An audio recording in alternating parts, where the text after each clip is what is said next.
പ്രൊട്ടക്ടറാണ് പറ്റിയാണ് നമ്മളിപ്പോ എക്സ്പ്ലേഷൻ ചെയ്യുന്നത്. Surge protector.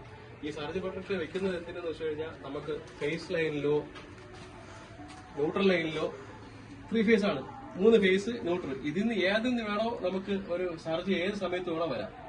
അത് നമുക്ക് നേരത്തെ കൂട്ടി പ്രെഡിക്റ്റ് ചെയ്യാനൊന്നും പറ്റത്തില്ല. അപ്പൊ ആ വരുന്ന ലൈൻ എന്ത് ചെയ്യും, ഈ സപ്ലൈ വഴി കയറി, ഈ മീറ്റർ വഴി കയറി, കട്ടൌട്ടർ വഴി കയറി, സ്വിച്ച് കയറി വഴി നേരെ നമ്മൾ ഡിസ്ട്രിബ്യൂഷൻ പോയിന്റ് DB-യിൽ വന്ന് DB-യിൽ നിന്ന് നേരെ അത് നമ്മുടെ എക്യുപ്മെന്റ്സിലോട്ട് വരും. ഒരു സ്വിച്ച് ഓഫ് ചെയ്ത് കഴിഞ്ഞാൽ ന്യൂട്രൽ എപ്പോഴും എക്യുപ്മെന്റ്സിലോട്ട് കാണും. ഏത് സ്വിച്ച് ഓഫ് ചെയ്താലും ഡബിൾ പോൾ ഒഴിച്ചിട്ട് സിംഗിൾ പോൾ ഉള്ള എല്ലാ സ്വിച്ചുകളും നമ്മൾ ഓഫ് കണ്ടീഷനിൽ കിടക്കുമ്പോൾ ന്യൂട്രൽ എപ്പോഴും ലൈവ് എക്യുപ്മെന്റ്സിൽ കാണും. ആ എക്യുപ്മെന്റ്സ് വഴി ന്യൂട്രൽ കയറി അതിന്റെ റെസിസ്റ്റീവ് പാർട്ട് വഴി കയറി തിരിച്ച് ന്യൂട്രലിന്റെ സ്വിച്ചിന്റെ ഓഫ് കണ്ടീഷന്റെ അനദർ പോയിന്റിൽ വന്നിരിക്കും. അപ്പൊ എല്ലായിടത്തും ന്യൂട്രൽ ഫീഡിംഗ് ആയി കിടക്കുകയാണ്. ആ സമയത്ത് ഒരു സർജ് വന്നു കഴിഞ്ഞാൽ ഈ സപ്ലൈ ആയിട്ട് നമ്മൾ പാരലായിട്ട് ഒരു സർജ് പ്രൊട്ടക്ടർ കണക്ട് ചെയ്തിട്ടുണ്ട്. Phase 1, phase 2, phase 3, earth, neutral. ആ ഏത് ലൈനിൽ വഴിയാണ് സപ്ലൈ വരുന്നതെന്ന് വെച്ച് കഴിഞ്ഞാൽ സർജ് വരുന്നതെന്ന് വെച്ചാൽ അത് ഈ കാറ്ററിജ് ആക്ട് ചെയ്യും. അത് എർത്ത് വഴി നമ്മുടെ ഒരു ഇൻഡിവിജ്വൽ ആയിട്ടുള്ള ഒരു ഗ്രൗണ്ടിൽ അത് ഒബ്സർവ് ചെയ്ത് ഗ്രൗണ്ടിൽ പോകും. അതിനുവേണ്ടി മാത്രമാണ് ഈ സർജ് പ്രൊട്ടക്ടർ വെക്കുന്നത്. അല്ലാതെ വേറെ കറണ്ട് കൺസംഷനോ ഇത് വെച്ചെന്ന് പറഞ്ഞ് കറണ്ട് കൺസംഷൻ കൂടാനോ കുറയാനോ അങ്ങനെ ഒന്നും ഒരു എഫക്റ്റ് വരത്തില്ല. ഇത് വെക്കുന്നത് നമ്മുടെ ഓവറോൾ പ്രൊട്ടക്ഷൻ. വില കൂടിയ വലിയ വലിയ എക്യുപ്മെന്റ്സ് ഉണ്ടെന്നുണ്ടെങ്കിൽ അതിന്റെ പ്രൊട്ടക്ഷൻ, ബാക്കിയുള്ള എന്ത് എക്യുപ്മെന്റ്സ് ഉണ്ടെങ്കിലും ചെറുതാണെങ്കിലും വലുതാണെങ്കിലും ഏത് എക്യുപ്മെന്റ്സിന്റെയും പ്രൊട്ടക്ഷന് വേണ്ടിയിട്ട് മാത്രമാണ് ഇത് വെക്കുന്നത്. അപ്പൊ വെക്കുന്നത് കൊണ്ട് നമുക്ക് ഒരു ഇനിഷ്യൽ എമൗണ്ട് എന്തായാലും ഒരു ഇൻവെസ്റ്റ്മെന്റിന്റെ കൂടെ ഒരു ഇനിഷ്യൽ എമൗണ്ട് കൂടെ ആവുന്നുള്ളൂ. ഒരു എർത്തിങ്, ഈ എർത്ത് ഒരു കാരണവശാലും വേറെ 3 ഫേസ് ആണെന്നുണ്ടെങ്കിൽ 2 എർത്ത് ഉണ്ടാവും. ആ എർത്തുമായിട്ട് യാതൊരു ബന്ധവുമില്ല.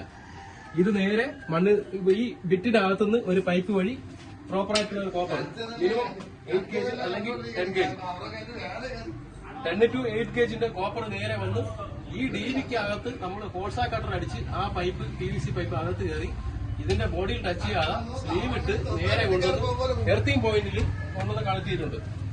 ആ എർത്തിങ് പോയിന്റ് വഴി ഏത് സർജ് വന്നു കഴിഞ്ഞാലും ആ കോപ്പർ വഴി ഇത് ഒബ്സർവ് ചെയ്ത് താഴെ പോകുന്നുണ്ട്. ഇത് മസ്റ്റായിട്ട് എല്ലാ ഇപ്പൊ സോളാറിന്റെ ആണെങ്കിലും സോളാർ DB-യിൽ വെച്ചിട്ടുണ്ട്, AC DB-യിൽ വെച്ചിട്ടുണ്ട്, DC DB-യിൽ വെച്ചിട്ടുണ്ട്. അത് അവരുടെ പ്രൊട്ടക്ഷന് വേണ്ടി വെക്കുന്നതാണ്. അത് ഉറപ്പായിട്ടും വെക്കുന്നത് നല്ലതാണ്. ബാക്കി മറ്റേ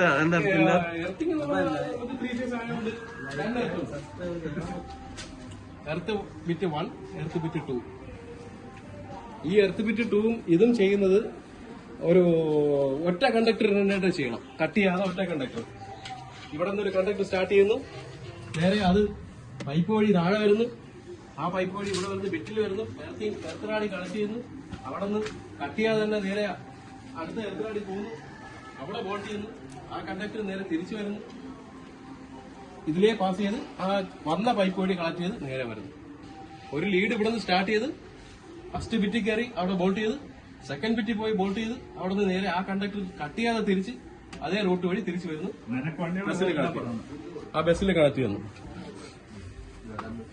എന്നിട്ട് ഇത് പ്ലേസ് ചെയ്തിരിക്കുന്ന ക്യാബിനിൽ ആ പ്ലേസ് ചെയ്തിരിക്കുന്ന കമ്പാർട്ട്മെന്റിൽ നിന്ന് 2 എർത്ത് അതിന്റെ ബസ്സിൽ, അടുത്ത മീറ്റർ ബോക്സിൽ നിന്ന് 2 എർത്ത് അതിന്റെ എർത്ത് ബസ്സിൽ.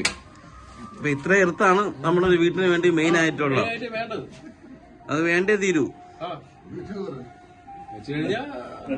വെച്ച് കഴിഞ്ഞാൽ ഇതെല്ലാം വെച്ച് കഴിഞ്ഞാൽ ഉപയോഗം എന്ന് പറഞ്ഞു കഴിഞ്ഞാൽ നമുക്കിപ്പോ സർജ് പ്രൊട്ടക്ട് വെച്ച് കഴിഞ്ഞാൽ ഒരു വളരെ ഭീമമായ എമൗണ്ട് കൊടുത്ത് മേടിക്കുന്ന നമ്മുടെ ഇലക്ട്രോണിക് ഉപകരണങ്ങൾക്ക് ഇത് മസ്റ്റാണ്, വേണം. സർജ് വഴി പോവും. അത് പൊട്ടിത്തെറിച്ച് പോകുന്നല്ല പറഞ്ഞത്. അതിനകത്തുള്ള ഏതെങ്കിലും ചെറിയ കമ്പോണൻസ് പോയി കഴിഞ്ഞാൽ നമ്മൾ സർവീസിന് അയച്ചു കഴിഞ്ഞാൽ അതിന്റെ എമൗണ്ട് അവർ ഈടാക്കൂലേ. ആ എമൗണ്ട് എന്ന് പറയുന്നത് അവര് ഇപ്പൊ ഒരു TV സർവീസ് ചെയ്യാനായിട്ട് അവരെ ഓൺലൈനിൽ ബുക്ക് ചെയ്ത് അവരെ വരണമെങ്കിൽ തന്നെ അവരെ 1000 രൂപ ആദ്യം അടയ്ക്കണം.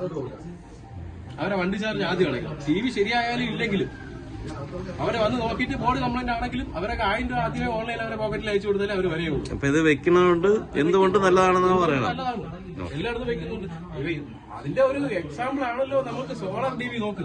സോളാറിന്റെ AC DB-യിൽ അവർ സർജ് പ്രൊട്ടക്ടർ വെച്ചത് അത് നമ്മുടെ ചോദിച്ചിട്ടാണോ വെച്ചത്? നമ്മുടെ ഒരു കൊട്ടേഷനിൽ അവര് ആ DB-ക്കകത്ത് ഇൻസ്റ്റാൾ ചെയ്തിട്ടുണ്ട്. അത് ഇൻസ്റ്റാൾ ചെയ്യണം എന്ന് റൂളുണ്ട്. ഇലക്ട്രിക്കൽ ഇൻസ്പെക്ടറിൽ നിന്ന് അവർക്ക് ഒരു റൂൾസും ആക്ട് പ്രകാരമാണ് ചെയ്തേക്കുന്നത്. അതെന്താണ് ടോട്ടലി അവരെ പ്രൊട്ടക്ഷന് വേണ്ടിയിട്ടാണ് ചെയ്തേക്കുന്നത്. ഇപ്പൊ അവിടെ DC സപ്ലൈ നേരെ താഴെ ഇറങ്ങി DCDV വരുന്നതിന് മുന്നേ അവിടെ സർജ് പ്രൊട്ടക്ടർ ഉണ്ട്. അത് അവിടെ വന്ന് കയറുന്ന DC സപ്ലൈ പാരലായിട്ട് സർജ് പ്രൊട്ടക്ടറിൽ ഒരു പാരലായിട്ട് കണക്ഷൻ ഉണ്ട്. പോസിറ്റീവ് നെഗറ്റീവ് പാരലായിട്ട് സർജ് പ്രൊട്ടക്ടറിൽ കണക്ട് ചെയ്തിട്ടുണ്ട്. സർജ് പ്രൊട്ടക്ടറിന്റെ ഒരു എർത്തിങ് പോയിന്റ് വഴി സെപ്പറേറ്റ് എർത്ത് ചെയ്തിട്ടുണ്ട്. വേറെ ഒന്നും വേണ്ട. അവിടെ ചെയ്തിരിക്കുന്ന മൂന്ന് സെപ്പറേറ്റ് ബസ് നോക്കാം. ആ സെപ്പറേറ്റ് ബസ് പോയി നോക്കി അറിയാൻ പറ്റും. അവിടെ ഒന്ന് പോയാണ് ആ സെപ്പറേറ്റ് ബസ് ബാറിലോട്ടൊന്ന് പോയാൽ കട്ട് ചെയ്തെടുക്കാം.